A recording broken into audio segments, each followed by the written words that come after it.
everyone, you have Akshay and Deepak here from Shining Star Funding. Today we want to take a couple minutes and go over the 2024 California Dream for All program. Now, a lot of you are familiar with this program from last year and how immensely popular it was, but the program has undergone a few key changes that impact everyone, and we wanted to go over those changes along with the program in general to see how you guys can make it work best for you. So what exactly is the California Dream for All program? We'll go into all the details in a minute, but in short, it is a shared appreciation down payment assistance program. We have all the details on our website as well. If you wanted to follow along, please visit shiningstarfunding.com/dreamforall. One of the biggest changes this year is the program takes on a lottery system. So it's not going to be a first come, first serve anymore as soon as the program opens like it was last year. It is going to be a random drawing. We'll cover more details about the pre-registration system towards the end of the video, but just generally the way it's going to work is everyone works with lenders right now to get their pre-approvals done. And then the program will open up the pre-registration system in April 2024. That is the current timeline published by CalHFA. At that time, you will be taking your pre-approvals and applications and putting it into the pre-registration system. And that's where they will be doing the lottery drawings from. So let's go ahead and cover a little bit more about the program. Here are the basic highlights for the program. And since the program is very different than what it was last year, wherever there's a big change from last year's guidance, I will point that out. The borrower will receive 20% of purchase price or $150,000 in down payment assistance from CalHFA. This is one of the bigger changes from last year. The down payment assistance this year is capped to $150,000, so you will not be able to receive more than $150,000. The assistance can be used for both down payment and closing costs.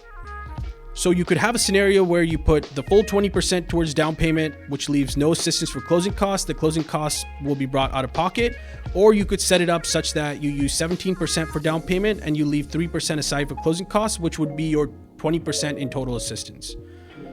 The program does have repayment terms. We'll cover those in a second, but this is called a shared appreciation loan because the program will share in the appreciation of the home with you when you sell, refinance, or at the end of the 30-year term. So, for example, if you borrow 20%, then your equity share is going to be 20%. If you only use 10% of the down payment assistance funds, then your equity share is just 10%. These are a little bit different if your income is less than 80% of area median income. These assistance funds, like I said, must be repaid in the future when the home is sold, when it's refinanced, or at the end of the 30-year loan term. There is a one-time exception to refinance without triggering repayment. So let's say in 2 years the rates go down and you want to refinance, you will be able to refinance once without having to pay back the shared appreciation loan. This next one is a big change from last year. Maximum additional down payment contribution from the borrower is capped at 5% of the purchase price.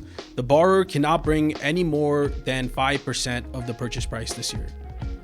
Interest rates for the program will be set by CalHFA, and last year they were program specific, so the rates were specific to the Dream for All program, and those will be published when the program goes live in currently the timeline is April 2024.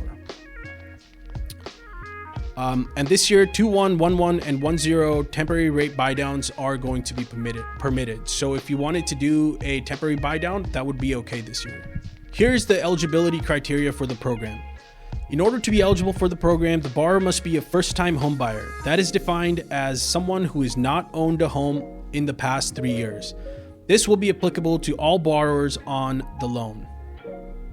At least one applicant must be a California resident. At least one borrower must be a first-generational home buyer. This is a huge change from last year. So what does first-generational home buyer mean? First-generational home buyer means that the applicant cannot have owned or been on title on a home in the past 7 years. And to the best of the home buyer's knowledge, whose parents do not have ownership interest in a home in the United States. So this is very, very important. So one of the applicants on the application must be a first-generation home buyer. There are maximum income limits by county and loan limits by county. We'll go over those in the next two slides. Minimum credit scores for the program range from 660 to 680. So You can have a credit score of 660 and above if your income is less than 80% of the area median income, or if it's more than that, then 680 and above. The program is a conventional program only, no FHA or VA, USDA, and it's for owner-occupied properties only. 1 unit owner-occupied properties, condos, PUDs, townhomes, those are all okay. And properties with ADUs are okay. They just have to be 1 unit. They cannot be 2, 3, 4 units. Here are the income limits for the program. What you want to do is you want to look at the county you're trying to purchase in and cross-reference the limits for that county to see if you qualify for the program. If you're married, you can qualify with income for one spouse or both spouse. Either way is okay. Lastly, you can visit our website at shiningstarfunding.com/dreamforall. We have this table, and in addition to this table, we also have another table which shows the 80% area median incomes for all the counties as well. Here are the loan limits for all the counties. Again, you want to cross-reference the loan limit for the county you're trying to purchase in. This is a shared appreciation loan. It's repayable in all instances, and the instances are refinance. In the case of refinance, there is one exception allowed, which will not trigger a repayment, and the exception is your first refinance. The loan is also repayable at the time of sale of your home or the completion of 30 years of your loan term. This is a no-interest loan, but is not forgivable. Upon triggering the maturity events, which I mentioned as refinance, sale of home, and completion of the 30-year loan term, the loan will be repayable along with the shared appreciation. Shared appreciation is equal to the amount you borrow. So if you borrowed 20%, you're sharing 20% of your equity, and proportionately whatever you borrowed. However, borrowers with 80% and less median income share 25% less equity. In other words, if they borrowed 20%, they would only share 15% of their equity. We've covered a lot of information, and we'll show you some case studies of how the actual examples are going to work. The first example is of a purchase price of $750,000 with a loan amount of $600,000. In other words, the borrower is using the entire 20% down payment assistance and is coming in with zero down payment. The loan, being 80%, does not have any mortgage insurance, and in such a scenario, the borrower is only responsible for bringing in their own closing costs.